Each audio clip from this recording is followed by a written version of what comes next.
Welcome to 9 vibes.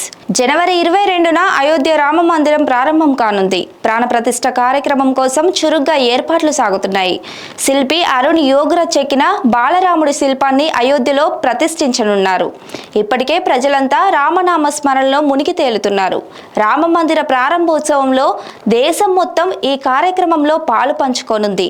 ప్రాణ ప్రతిష్ఠ కార్యక్రమం కోసం ఇప్పటికే పలువురికి ఆహ్వానాలు అందాయి. అయోధ్యలో రామ మందిర ప్రారంభమవుతున్న వేళ సోషల్ మీడియాలో ఓ వార్త కూడా చక్కర్లు కొడుతుంది. కరెన్సీ నోట్లపై జాతిపిత మహాత్మా గాంధీ చిత్రం ఉంటుండగా గాంధీ స్థానంలో శ్రీరాముడి చిత్రంతో కూడిన 500 నోట్ సోషల్ మీడియాలో దర్శనం ఇస్తుంది.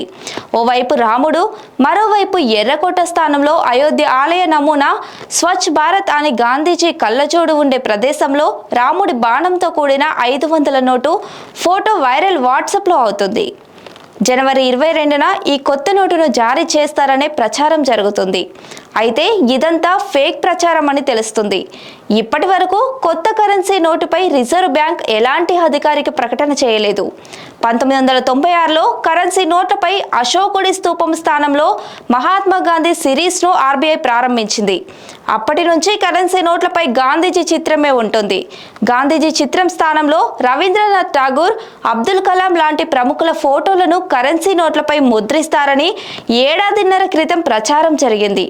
అయితే అలాంటిదేం లేదని రిజర్వ్ బ్యాంక్ వివరణ ఇచ్చింది.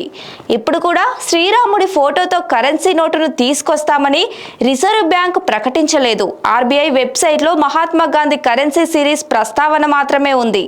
రివర్స్ ఇమేజింగ్ ద్వారా ప్రయత్నించి చూడగా ఒరిజినల్ 500 నోటును ఇలా మార్ఫింగ్ చేశారని అర్థమవుతుంది. ఇది కేవలం ఎడిటింగ్ చేసిన ఫోటో మాత్రమేనని దీన్ని బట్టి చెప్పొచ్చు.